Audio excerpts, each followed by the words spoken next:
Hello and good morning to everyone. Welcome to this particular session. Today's conference is all about the UK-Egypt partnership for the promotion of sustainable manufacturing and agriculture in Africa.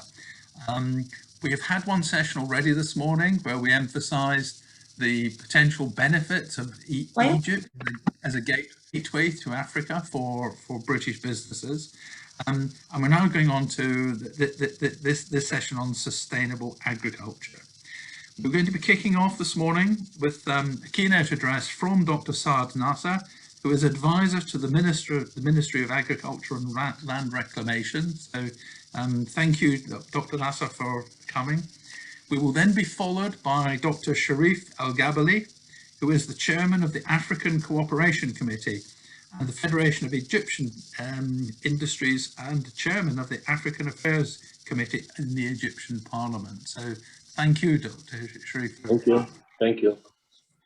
We'll then be followed by Abdul Hamid El Demirdash, who is the chairman of the Agricultural Export Council, and followed by engineer Mohammed El Dashuri, who is the CEO of Hassan Alam Construction. So,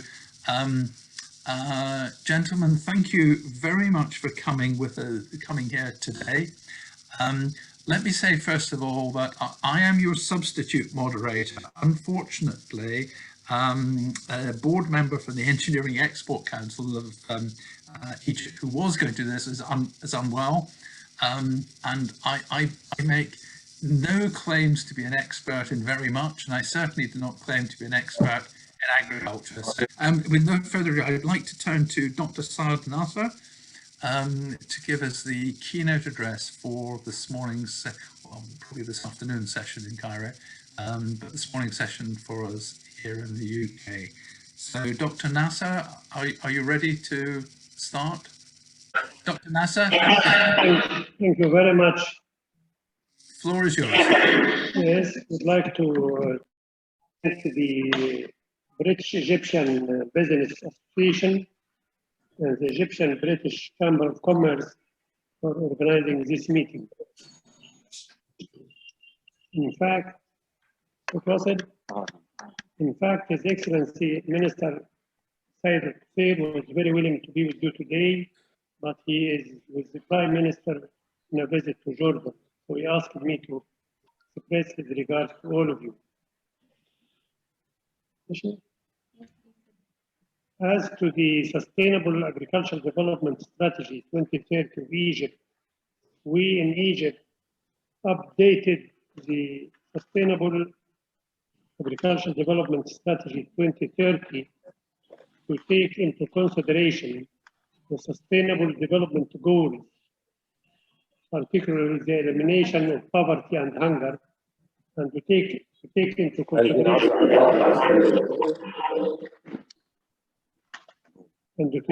consideration also the economic reform program in Egypt, particularly the adjustment of the foreign exchange rate and the rationalization of subsidy system in Egypt, and to take into consideration also all the variables which have taken place locally, regionally, internationally, whether economically or socially or politically as well. We completed this updated strategy, and this strategy does not focus only on economic aspects, but also social and environmental aspects, administrative and institutional aspects. We worked out also an action plan for this strategy for the years 20 to 25 and for 2025 to 2030. The strategy includes about 10 national programs with about 37 national projects. These programs and projects cover all over Egypt, of course, all over the countryside, and it includes plant projects as well as animal, poultry, fisheries projects. It also includes the vertical expansion and horizontal expansion. It also includes some projects which deal with research, others with extension, others with services, and of course, most of it is with production from animal and plant production. This strategy, or updated strategy, aims at achieving several objectives. The first one is the optimum allocation and utilization of resources, particularly land and water, force, capital, and labor, and getting the optimum and the maximum benefits from those resources, and at the same time maintaining and protecting and developing those resources for the future generation. The second objective of this strategy is to achieve higher degree of food security at large. And by food security, we don't mean self-sufficiency, but by food security at large, availability, accessibility, sustainability, and safety, we mean producing more and exporting those commodities where we have comparative and competitive advantages, and at the same time importing those commodities where we have less comparative and competitive advantages, of course, with a minimum self-sufficiency ratio of some food strategic crops like wheat, oil, sugarcane, and so on and so forth. The third objective of this is to increase our agricultural exports from those commodities where we have comparative and competitive advantages, particularly, of course, vegetables and fruits, aromatic and medicinal plants.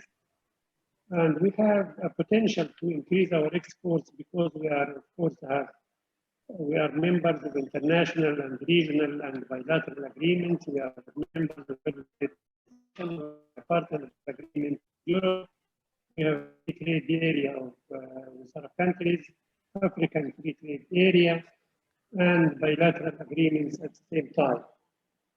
So we should benefit from those agreements, which give us the access to export our commodities at low tariffs and with non-tariff barriers or with non-technical barriers at the same time. One of the objectives of the strategy at the same time is to produce the raw materials for our manufacturers and agricultural and food commodities, food industries, particularly food industries and textile industries. One of the objectives of the strategy also is to open productive opportunities for labor in agriculture and affiliated activities, particularly for women and youth in the countryside. And of course, the objective of this strategy is to improve and increase the incomes and the standard of living of rural population and agricultural population. Egypt is implementing, of course, you know that Egypt considered agriculture as a key sector of the national economy since its contribution in the GDP, in exports, in labor force, in providing increasing population with food, of course, and exports as well.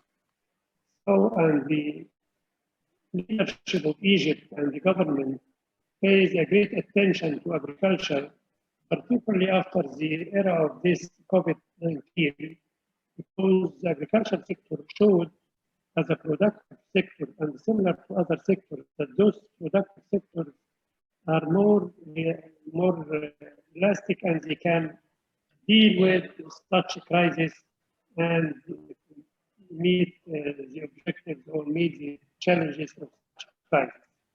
So the government has increased the state investments in agriculture, and at the same time, the government and the country is implementing several mega projects in the agricultural sector.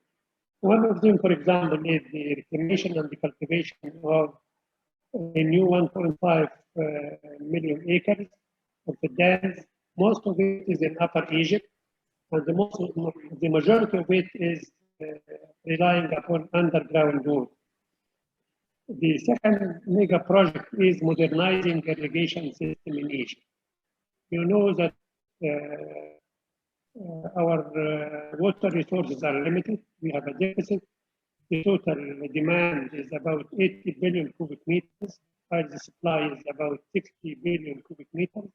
Our quota from the Nile is 55.5, and the underground and the rain, we are not in the area, about 4.5. The total supply is about 60 billion cubic meters, while the annual demand is about 80 million cubic meters. We are covering this difference through recycling of water. So, Ministry of Agriculture and Reclamation and the Ministry of Irrigation and Water Resources are implementing a mega project for modernizing the irrigation system in the old land, particularly because in the new reclaimed land, it is by law, they have to follow sophisticated and modern techniques of irrigation. While 6.1 million in the old land are depending upon surface irrigation or flood irrigation, so we have to change this system because it is a must. We have no other option. Our resources of water are limited. The demand on water is increasing because increasing population, the increasing industry, and of course, we are trying to increase the cultivated area as well. So we have no option but to modernize and save water, and at the same time to try to develop our water resources through recycling, through desalination, and through water harvesting. The third or fourth mega project Egypt is implementing is greenhouses. We are implementing a project of cultivating about 100,000 acres under greenhouses.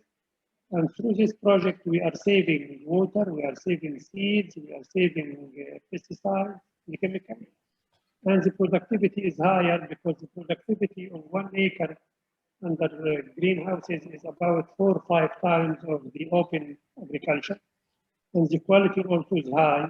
And this whole helps also in increasing our agricultural exports from particularly vegetables and fruits. One of the mega projects as well also is the fish farms. We are implementing a mega project in Suez Canal area, in Kafr Sheikh, in Port Said, in Fayoum Governorate, and others.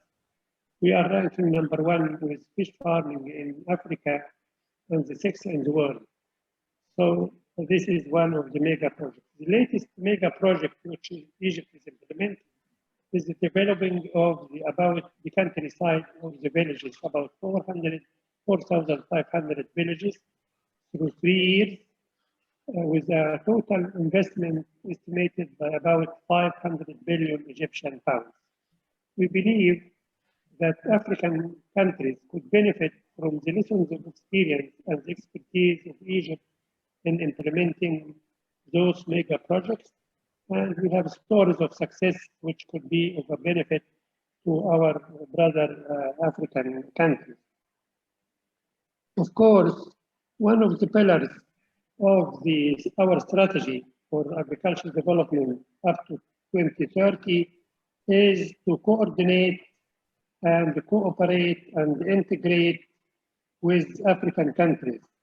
That is in the context of the development agenda of Africa 2063, and we are doing our best to maximize the benefits of the African Free Trade Agreement, which has been formed very recently.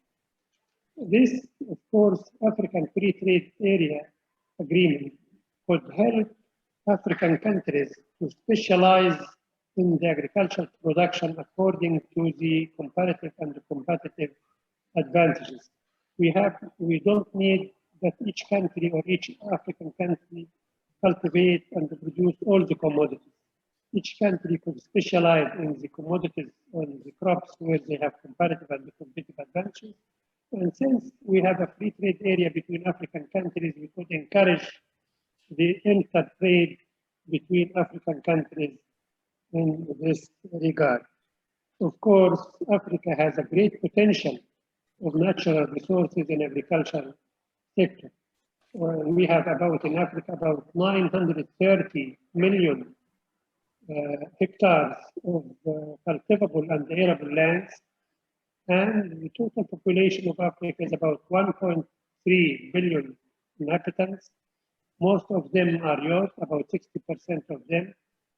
Unfortunately, in spite of that, half only of the cultivable area is cultivated, or 50% of it, and there is still about 224 million Africans are suffering from malnutrition and undernutrition. So we have to work together. Egypt, of course, have many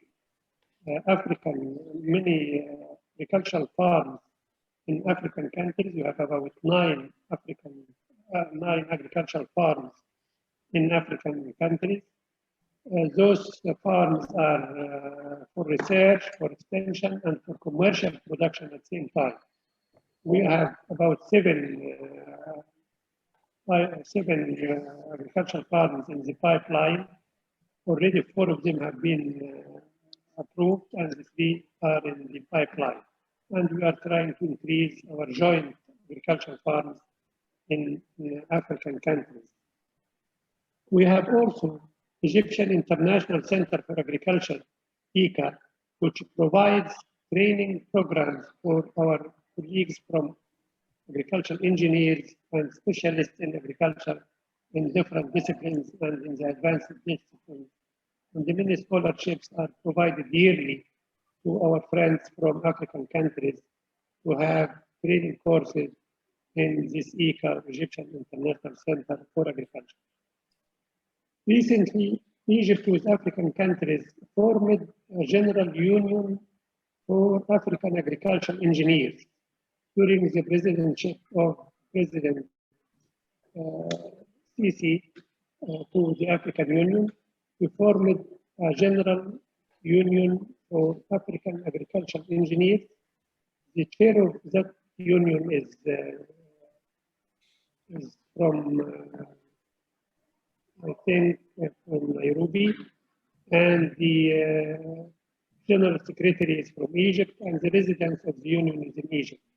This union is also trying to utilize the expertise and know-how to help in development of agriculture in the African countries.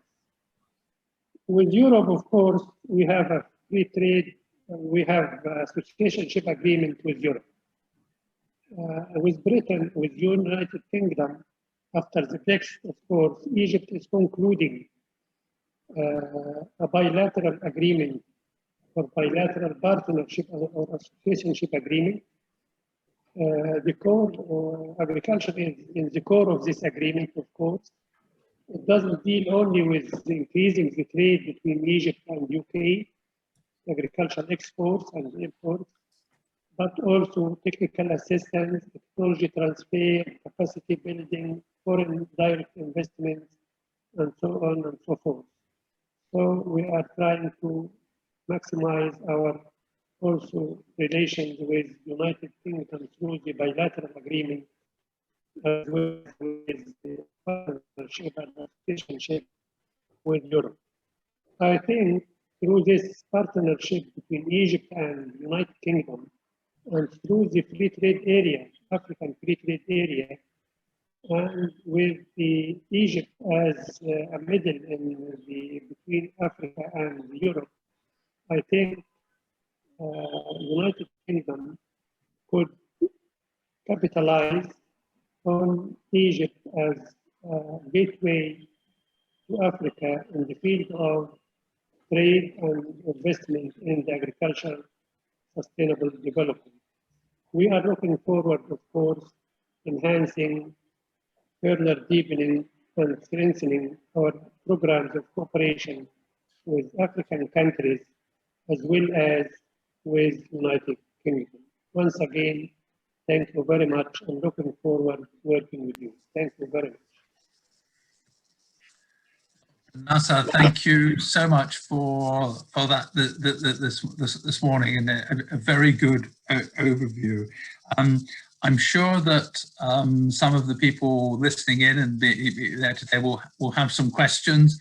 I have some questions myself that I wanted to pose to you, but I'm sure we all share your belief that sort of from a UK aspect, seeing Egypt as a potential gateway to do more with the rest of Africa is good. And I think it was particularly interesting your emphasis on the use of seasonality across the giant continent that is Africa for products to be balanced in different places at different times. So we will come to that. We'll come to some questions later.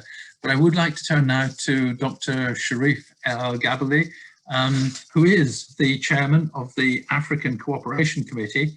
And I'm hoping that Dr. Gabali, that you'll be able to pick up on some of these points and give us some perspective from your position. Thank you. Thank you. Thank you for the invitation for a very interesting topic. I hope that while I am responsible for the as member of parliament, I'm chairing the Africa Relation Committee in the parliament, and I'm also heading the Africa Cooperation Committee at the Federation of Industries in Egypt. Okay, so I think for us, Africa is very important, and Egypt is giving great importance to Africa since 2014. And today, our presence in Africa is much more stronger than maybe 7-8 years ago. We are much more present today as Egypt. I think that Africa, as we know very well, is the most important potential for our growth, for our exports in the coming 10 years, and also for investments. And today, with what we have the Continental Free Trade Africa Agreement, which is already in place and activated, in which already 37 countries have ratified it in their parliaments. 54 have signed it and 37 have ratified it. So this is actually a breakthrough and will change the whole Africa economy in the coming years. Once more and more countries start implementing it. As you know, this agreement is mainly for goods and for services. So it's not only, so we can both work on both sides, exporting goods and services from Egypt to African countries. This is one of the important milestones, as I said, and this is where there can be cooperation with UK companies, because, I mean, today, if you establish an industry in Egypt today, or a joint venture, then you get access to this free trade agreement in Africa. Especially if you have because one of the important points today that they're discussing in this agreement is the rules of origin. Rules of origin are very important. So today, the most important factor is how we can get an certificate of origin that the product is produced placed in Egypt. What is the percentage of local components, and so on. This is one of the important issues that is being discussed today. So once this is cleared, I think the potential is great for working together from Egypt to Africa. Today, the inter-Africa trade is only not more than 15%, which is very little, of course. Our aim is to go, the Africa trade to go within the next 10 years, at least to 60 or 70% inter-Africa trade. But to do this, you need investments. You put more on industry. You need to put more in agriculture. You need to put more in services. And this is where you can make use of the technology you can get from the UK, because in that case, we are closer to Africa than UK. We have it's more easier for us to operate there because of obvious reasons. So if we look, for example, today in agriculture, as Dr. Saad said, that there are 9 pilot farms already established by Egypt in different countries like Tanzania, Zambia, and so on. These are very important because based on these farms we have, the pilot farms we have in those countries, we can get results to go into bigger investments in agriculture. So this can provide a lot of data for people for companies who want to invest in agriculture. Because today agriculture for us, for example, in Egypt is very important, that we can develop some investments for the main products, the main commodities we import, such as wheat or corn sugar. Okay, sugar, we are better now than before in Egypt, but we still import sugar. Oil products, you know, edible oil products. So we can put, if the Egyptian market is there for these products today. We are the biggest importer of wheat in the world today. We are a big importer of corn. We are a very big importer of edible oils. So this is where part of the cooperation in agriculture can be done. Okay, this is a very important that we must look into it. That already you have a market like Egypt that needs all these products, and we import these products today, whether from US or Russia or whatever. So if we direct it towards Africa, it will be much better for us. Of course, also the other part is meat production. Meat production is very much needed, and you have places like Sudan and Ethiopia and so on, where you can develop a lot of industry and investment in this sector together with British companies. And Egyptian market also is another big market for meat products. Okay, so we have to look into Africa in a different manner, in the sense that today is not the Africa of before. You know, Africa today has a high growth, GDP growth in the last 7-8 years. Many countries have been in 7-8% growth. So the standard of living is going up today in Africa, in many African countries. And we have to take the fact that we cannot just buy from Africa raw materials and take it for process it in China or in Western countries. No, we have to work on developing and processing the raw materials inside Africa itself. And the potential there is great, whether for agricultural processing, because you have a lot of produce in Africa today, for many products that can be actually processed inside the country itself in Africa. We have citrus, we have all kinds of fruits, we have vegetables, we have coffee, we have cocoa, tea. All these they just export as raw material, whereas there's a lot of potential to invest there and process these products today. And here also can be a cooperation with UK companies. Together, you know, if they have the right technology for this kind of, and I'm sure they have, yes. Also agricultural inputs such as, okay, if you consider agricultural machinery today, Mr. Amar Fresh, I think, is with us, and he knows this quite well. There's also big potential for agricultural machinery today in Africa.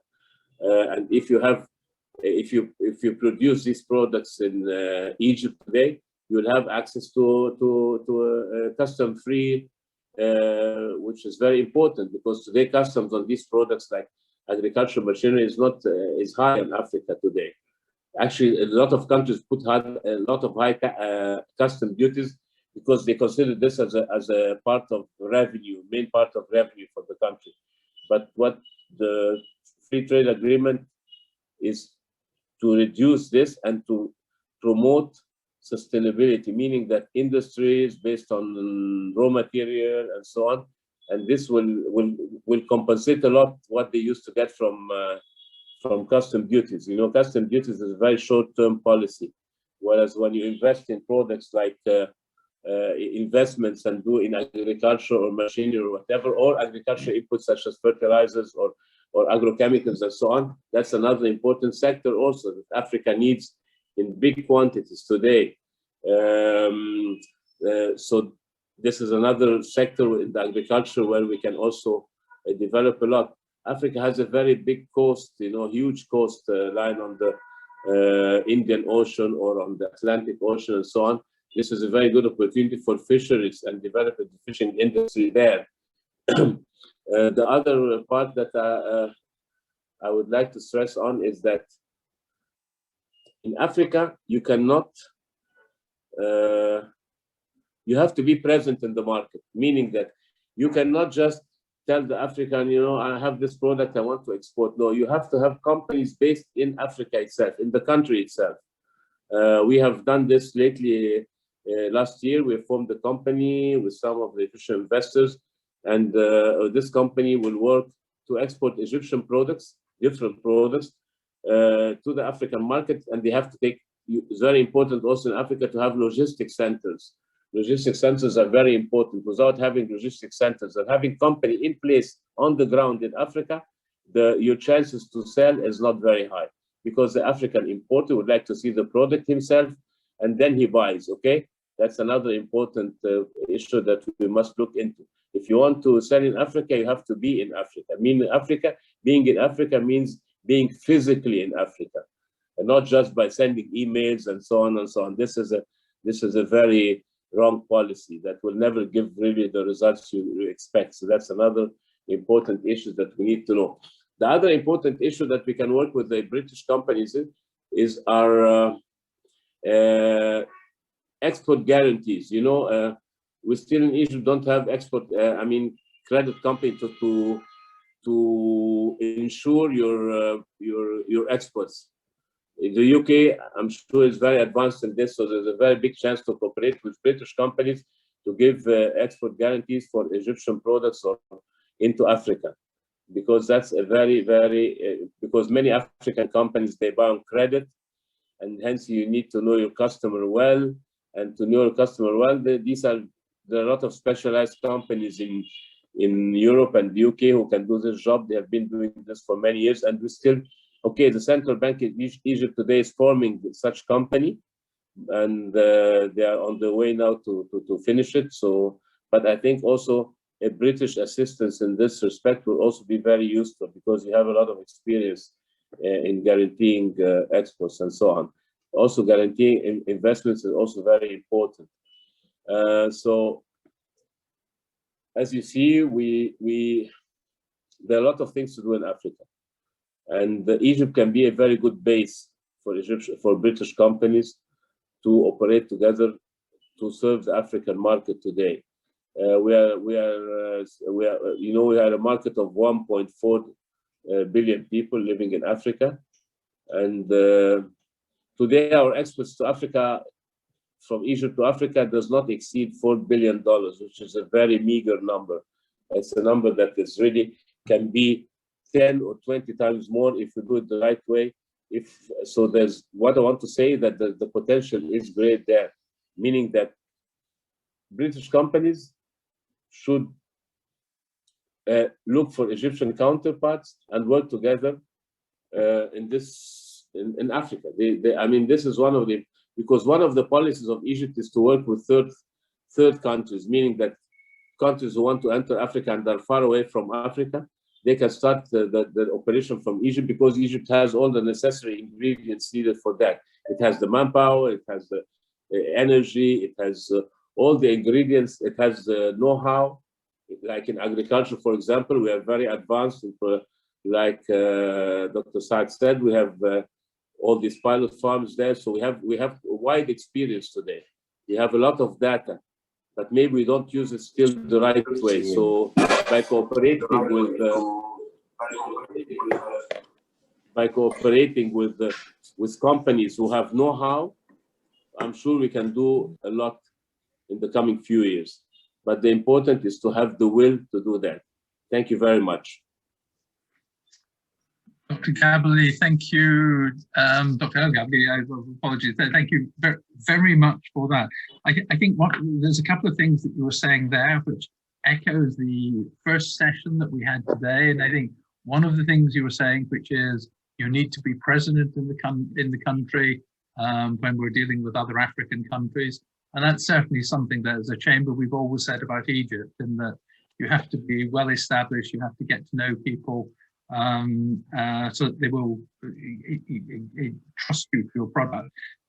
You also touched on the need for logistics centres in the countries where one might export to. And I mean, it's one of the things that always seems to me that if you're manufacturing plastic beakers or plastic boxes, they can sit there for a while. But when we're dealing with agricultural products, they seem to have a habit of having a limited shelf life. So, there is this constant pressure to be able to get things around. So we may be able to come back and touch on that a little bit more. But I think in terms of, goods traveling around, I would now like to turn to Abdul Hamid El Demodash, who is the chairman of the Agricultural Export Council. And I'm hoping that you'll be able to help us understand a little bit more about the challenges and perhaps also with the opportunities that exist. I certainly know that very early in a calendar year, I always seem to be eating strawberries here in the UK that have come from Egypt. And then a little bit later, they move over to coming from Spain, presumably because either because the season's moved or maybe it's just the cost of shipping. I don't know. You may be able to help us understand a bit more about what's going on and the opportunities that exist. So, Mr. Demadash, are you there? Yes, I'm there. Super, thank you. Thank you so much. Hello, everybody, and Dr. Saad and Sharif and everybody, and I'm also a member actually in the Parliament, and also a member of the Agriculture Committee in the Parliament, both for a second round. And as a chairman of the Agriculture Export Council, I would like just to give a very quick brief about what we are doing and what are the aim of this council. The council is advisory body of the Minister of Trade and Industry. We are the official spokesman on the behalf of the Egyptian agriculture export sector. We're trying to resolve most of the internal and external obstacles that hinder the Egyptian agri-export process.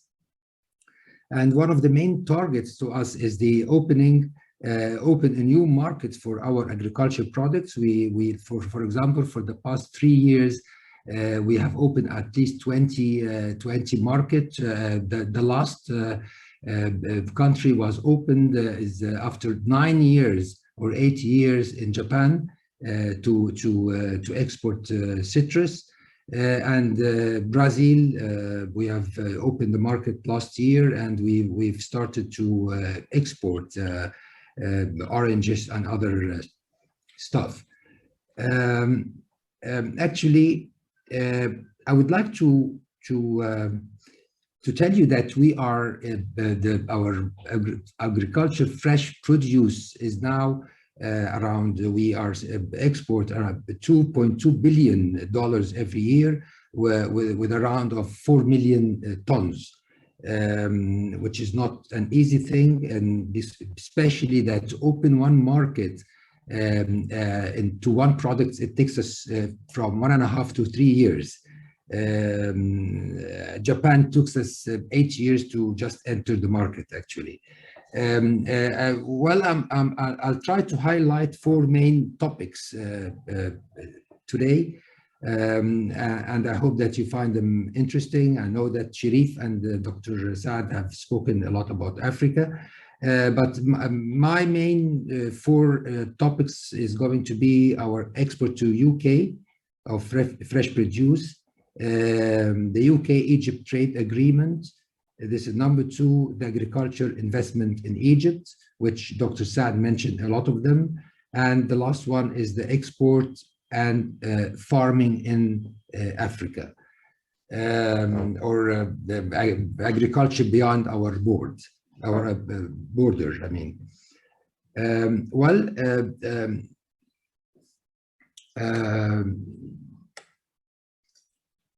Let's see what we are exporting to the UK. We are exporting around $170 million per year.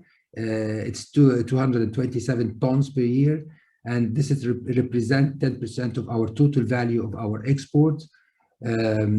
Also, UK is actually one of our top 5 imported countries for fresh produce. We are doing a lot of citrus, grapes, spring onion, sweet potato, and many other vegetable and sweet potatoes. So this is one of the booming, booming items to the UK. The UK-Egypt trade agreement.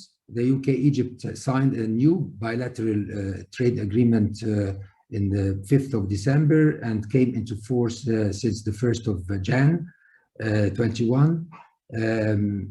As we, Agriculture Export Council had contributed during the past negotiation between the Egyptian and the government of Britain and the scope of trading agriculture products. and the new deal between Egypt and Britain is actually considered a modified agreement building on the agreement previously signed between Egypt and the European Union. Most of Egyptian agriculture crops export to UK enjoy custom exemption, except for a few products exported in a specific quota, such as strawberries or garlic or cucumber, and some other agriculture product would only be exported with a specific period of time. Actually, we are hoping, and we have promised, actually been promised, or I understand that it is possible to renegotiate any other crops, whether they are subject to an export quota or an export period after 1 year from the date of entry into force. So we are optimistic because we have joined the UPOV convention. So we're going to have new varieties that it should be enter to the UK market as well. As Dr. Saad mentioned, we have a lot of agriculture investment in Egypt and mega projects, and we don't see any British investors are really doing something in our country, and we have a lot, as Dr. Saad mentioned. We have a lot of fisheries. We need investors, and we actually, the government did the infrastructure, beautiful infrastructure for this fishery project. We have a big potential in dates in the desert, new kind of dates, and we are looking for many investors to start investing in packing houses for washing, grading, and drying the grapes. And also we have the new valley, which is called the Wadi Jadid, which presents 40% of Egypt area, and a lot of potential to do herbs and aromatic and medicinal crops. We have the 100,000 greenhouses, which Dr. Saad mentioned. This is a big project for the Egyptian and for export as well. And the one thing that we are talking about now is to build or to rent a fast boat in order to increase our exports from the perishable products. We have problems in shipping. Most of our perishable products is gone by air, but we would like to have this fast boat that we can actually put more and to increase quantities of fresh produce to Europe and other countries. Actually, the number 4, which is export and farming in Africa. This is my topics, my 4th topics. Actually, the volume of fresh agricultural export to Africa is very limited, which is approximately 46,000 tons, about $40 million, which is considered 2% of our total value of our agri exports, which is $2.2 billion. We have to actually to increase this. Our agricultural export reaches around 33 African countries, but in very limited quantities. One of the most factors necessary to achieve a growth in exports is developing a transportation system, which are average. The shipping period to Africa ranges between 15 and 25 days. Can be exported to Africa are limited to crops that bear travel, such as citrus, fruits, potatoes, and onion and other crops. We had actually had a plan to visit several African countries and invite African importers to visit our farms and pack houses and see really the things on ground. Because this is one of the main important things. Nobody is really import from Egypt unless they come and visit and put their sometimes their condition of the farms and for the packing house. So we're trying after this COVID-19, we're trying to even inviting some African importers to come and visit. And as Sharif said, actually we have to have either cold storage to have store some of the of our products there to see it instead of coming here in the country. As for agriculture investment Africa, I personally support and believe the idea of agriculture farming investment in Africa, especially for planting strategic crops like the mentioned wheat, corn, soybeans, lentil, rice, beans, oil crops, that it's actually in order to reduce our import bill, which is valued from about $10 billion to $12 billion a year.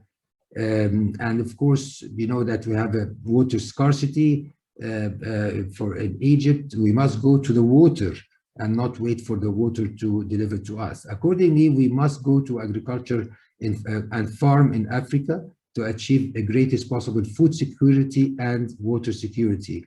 From our point of view, the direction is necessary to go to the countries which have availability of water, either rainwater or well water, which are close to the ports that we can export from there to our country. And this investment must be with contribution of the private sector and the public sector and all concerned governments entitled into countries, actually. In this regard, I think that the most appropriate to this issue is to seek the assistance of international consulting company to prepare a technical economic visibility study on this subject, like Booz or like McKinsey, whatever. Excuse me? Hello? It's okay. We had someone joining who's now muted. Don't worry. Keep going, please. So, sorry. So we need to do something like this farming in big areas in Africa. We have to choose the country. We have to see and to get use of the experiment done by the government, the Ministry of Agriculture of the 8 that Dr. Saad said. We have to know exactly what they are doing, what are the cons and pros for this this experiment in which countries, and what can we grow there. So it is actually a very important important visibility study, and even to be a bankable studies that many people can share or can invest in this, because I believe personally that there is no way to achieve the food security unless we do something in Africa, as Sharif mentioned, actually. I think this is of course the sector is very important. It's agriculture sector is 10% of the GDP.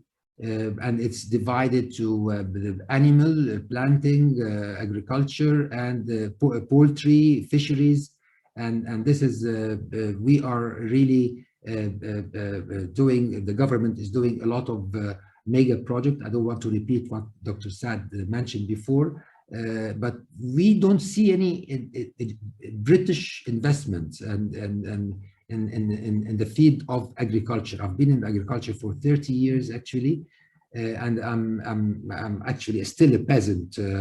I'm not so much a politician like Sharif or whatever, but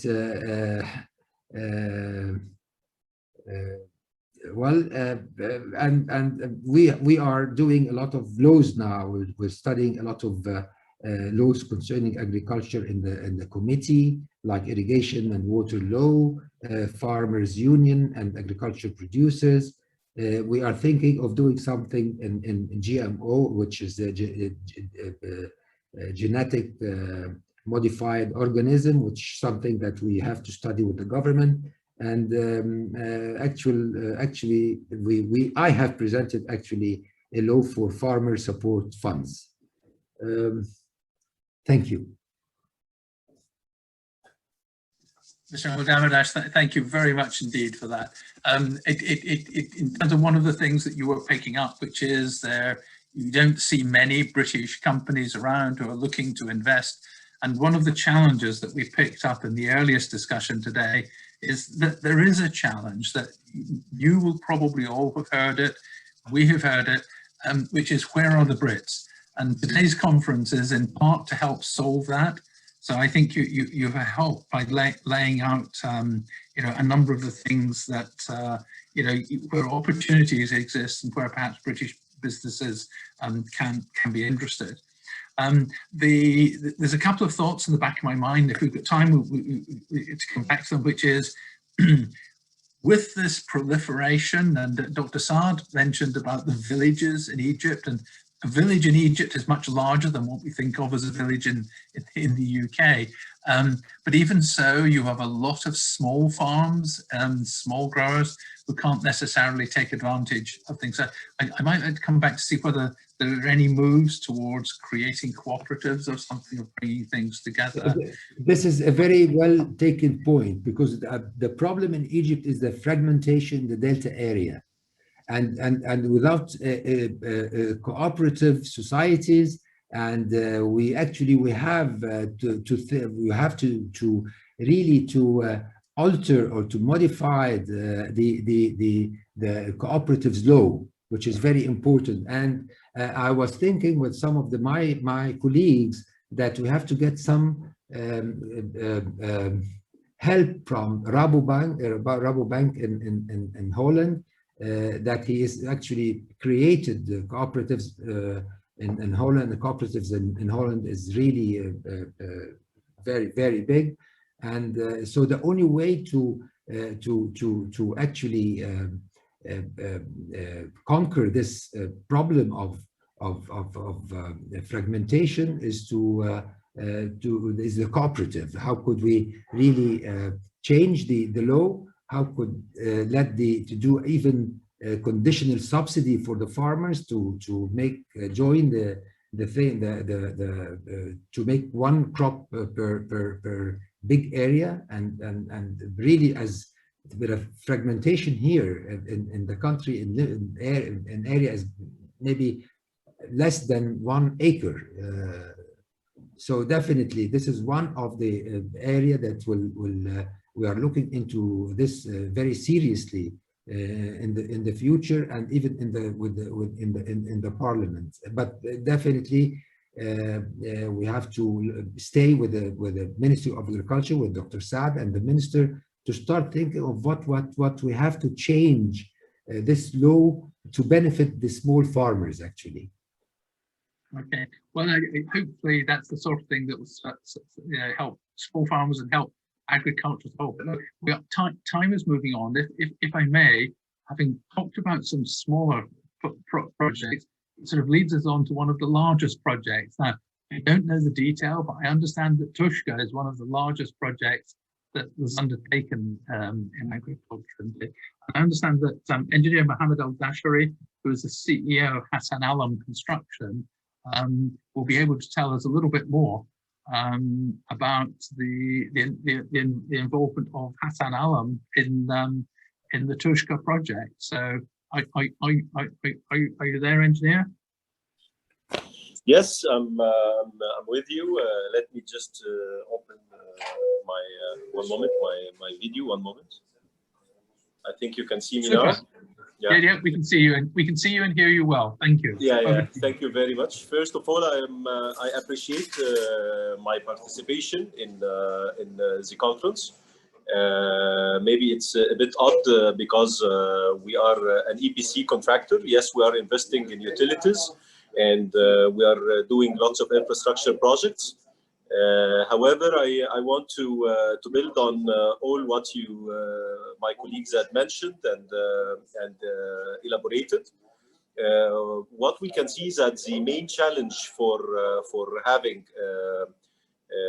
proper agriculture expansion in Egypt and in Africa is the water and the infrastructure availability. I'll just tell about our experience in the past 6 years on focusing on the water networks. We have built lots of wastewater treatment plants, collection for the rainwater, okay, and lots of networks which allowed the planting of more than 100,000 and more of acres in different places. We have built last year, or we managed to finish El Mahsama wastewater treatment plant, and after finishing it, it provided 1 million cubic meter of agriculture water, and it allowed for planting more than 50 or 40,000 acres of agriculture.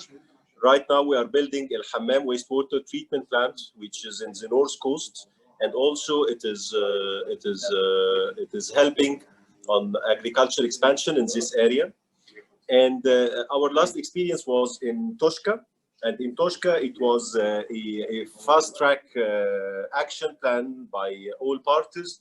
We participated in providing the pipelines, the pump house, and all the networks related, and even to provide to be able to plant weeds in Toshka. And it was only a 6 months project, and we managed to provide all the required infrastructure. Lately, we have expanded also in Africa, and also it was hand in hand with some agriculture investors.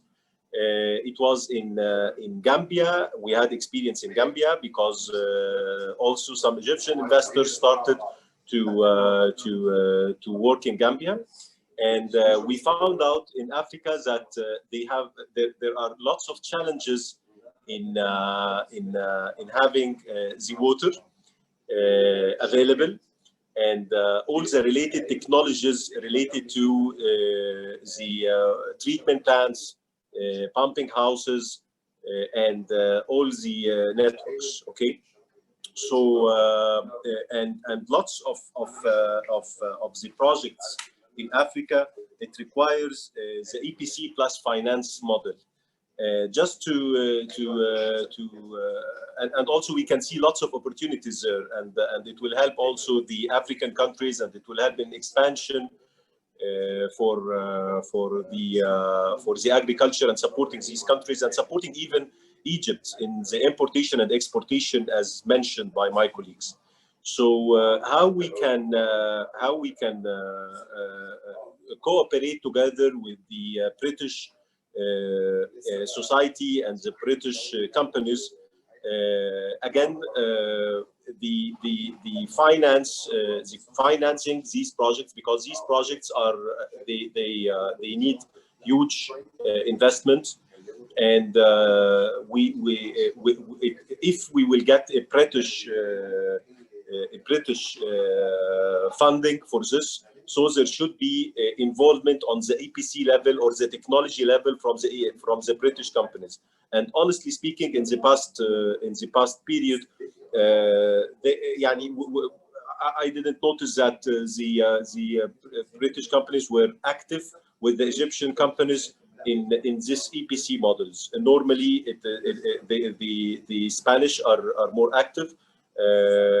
French are more active with lots of technology, because at the end of the day, for such mega projects, there are requirements for technology, as I mentioned before. So I'm just giving a quick summary. Again, yes, we are an EPC engineering, procurement, construction company. We are operating in 7 countries in Africa. We can see lots of opportunities there. We can see the need for the infrastructure, for the agriculture infrastructure, for the water projects, dams, and many things that can help. So I can see that there will be a room for cooperation in the coming period, and we must move fast on this.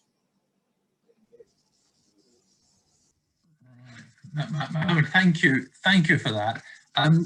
There's one thing you said in particular I'd like to pick up to understand, because there is a challenge running through a number of the speakers in this session today, which is we need some more things from British companies. And you mentioned Egyptian investors working in Gambia.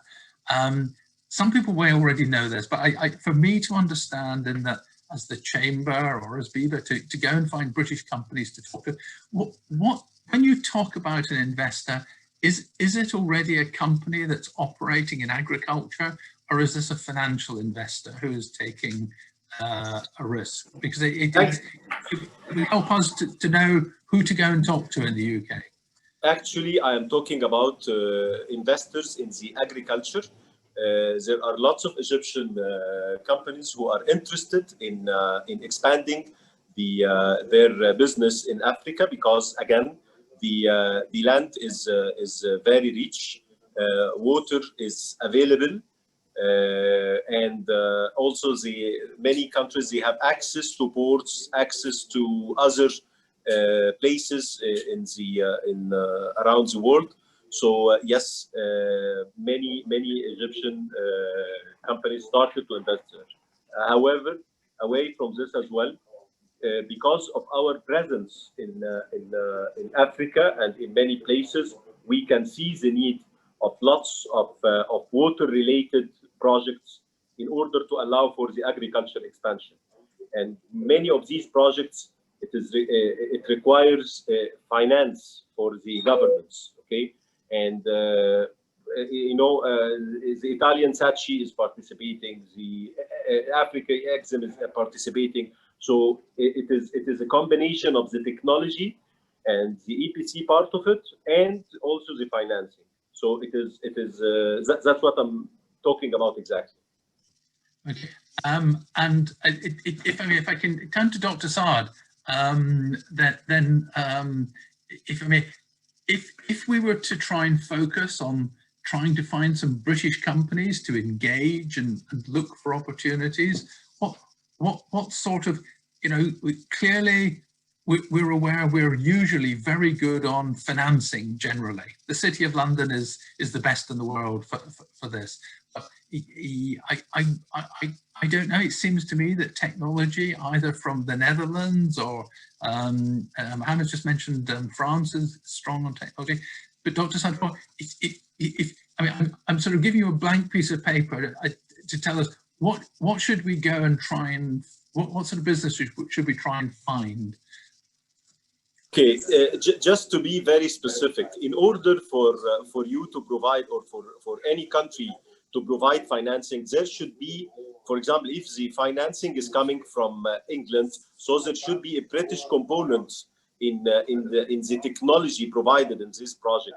And the technology, and this British component, it could come in the technology of wastewater treatment plant, agriculture wastewater treatment plant, pumps related, engineering capabilities in order to have a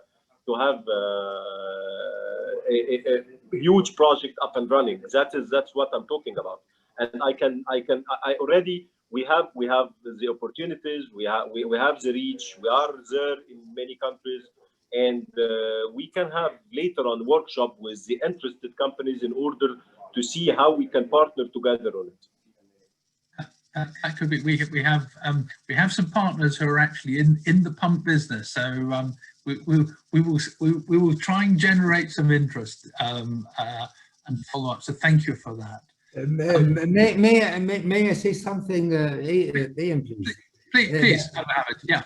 Yeah, look, I believe that with no visibility study, bankable ones, to study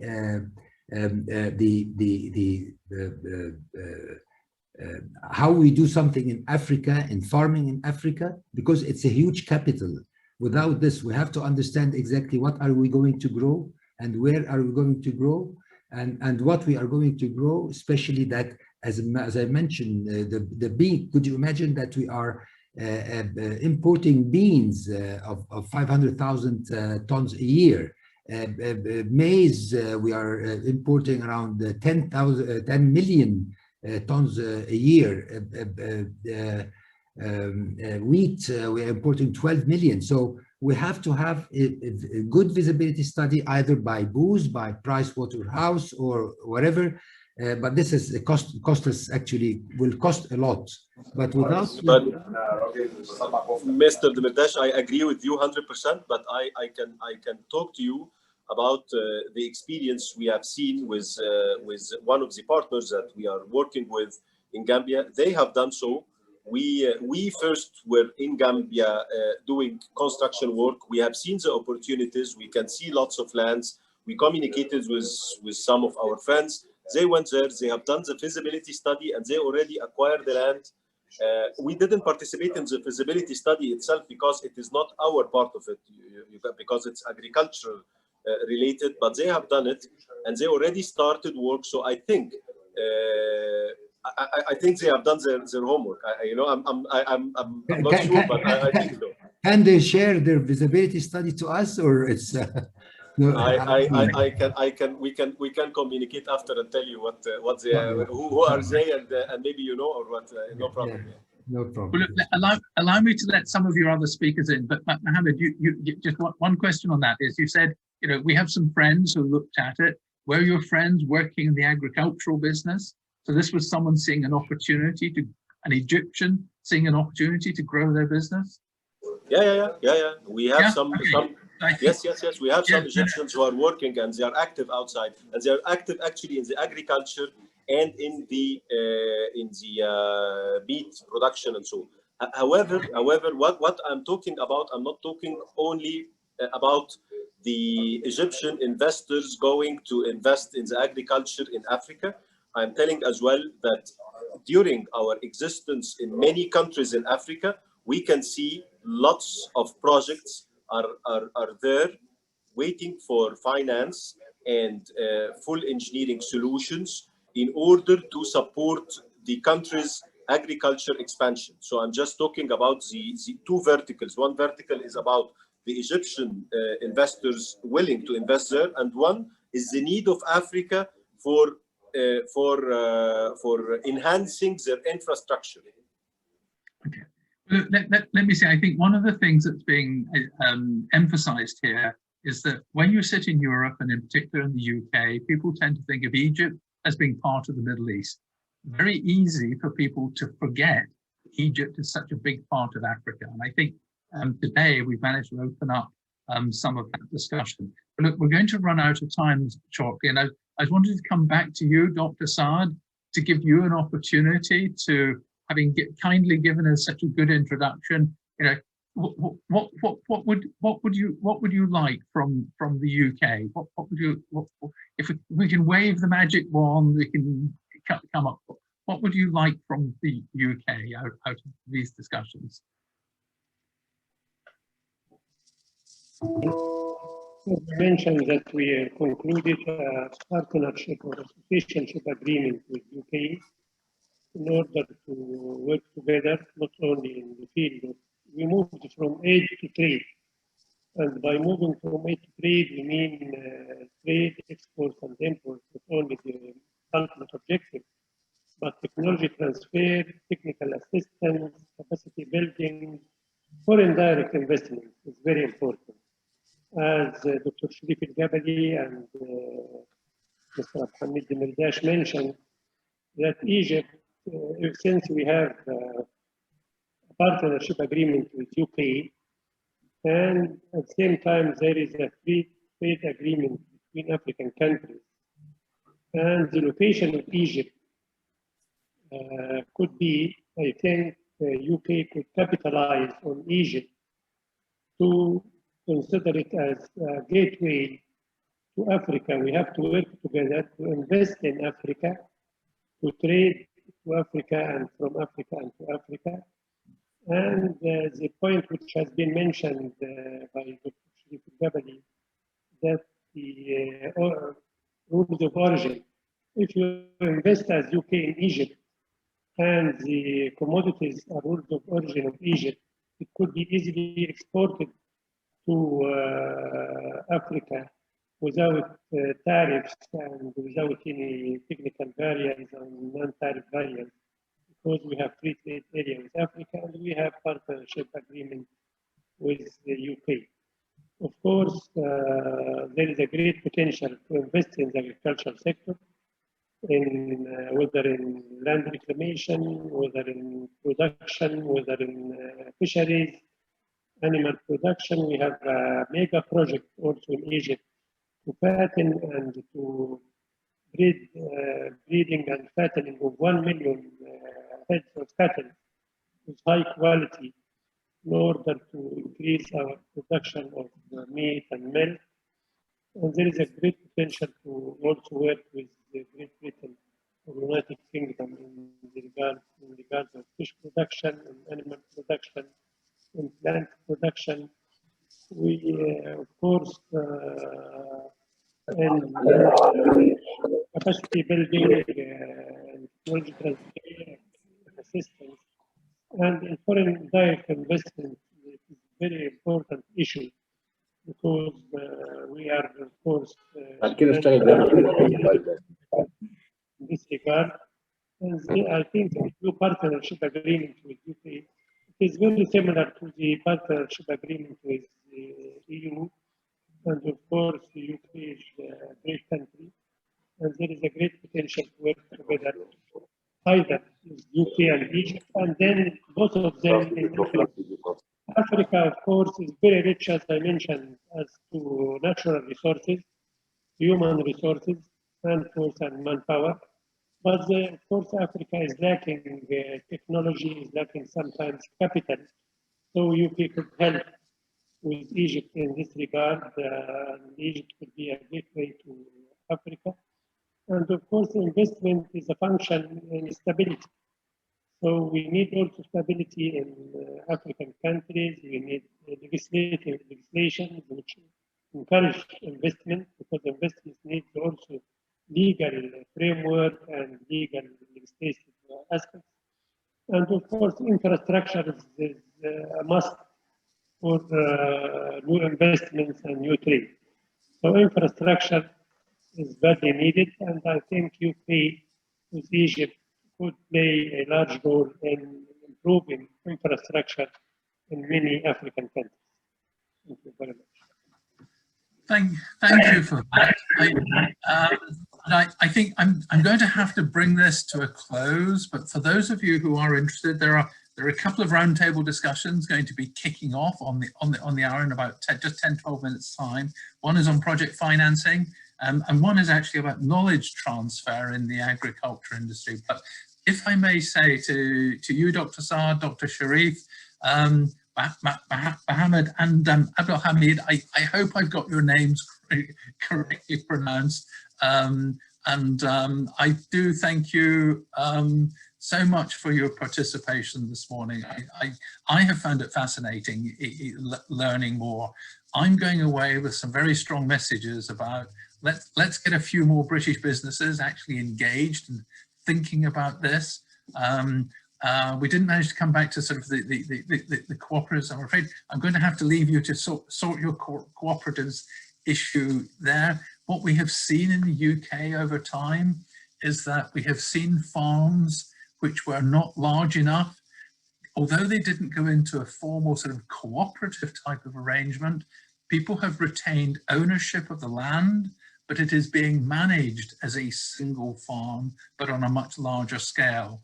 So we have ended up with a number of farmers who farm in very large farms, although the ownership of that farm is split. So I suspect it's done on a cooperative basis underneath. So look, thank you all very much indeed. I hope that's been helpful to those who've tuned in, and we as the Chamber and as BEBA, we will do what we can to try and find more British businesses who would like to participate and help. The opportunity is clearly immense.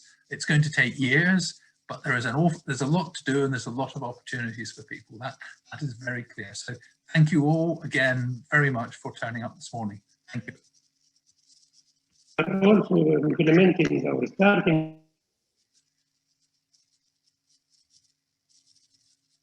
I didn't hear that. Sorry. Implement, as Dr. Sharif Al-Gabali mentioned, fragmentation of holdings, the issue which you mentioned. About 80% of our holdings are less than 3 acres, and about 90% of our holdings are less than 5 acres. So we are working on the consolidation of holdings and keeping the ownership of lands. We don't mention it, or we don't go far beyond it. But consolidation, helping farmers to work together through cooperatives, through agricultural extension, to cultivate one crop for an area of 500 acres, for example, adopt good agricultural practices, and help them to be connected with markets, whether internal markets or international markets. This is good for them. And we have a project which have been financed from EU, which is called the Conditional Support Program, similar to this Conditional Support Program you implement in Europe through the Common Agricultural Policy. You help farmers, or you give them incentives, those who adopt good agricultural practices, consolidate their farming, follow or adopt good agricultural practices, and to be linked with the market. So we need and we seek your help also in this project. Thank you very much. Thank you for that last point. So look, again, thank you all very much for participating, and I hope to see you all again sometime, and we'll see if we can achieve some progress. So thank you very much indeed. Thank you. Goodbye.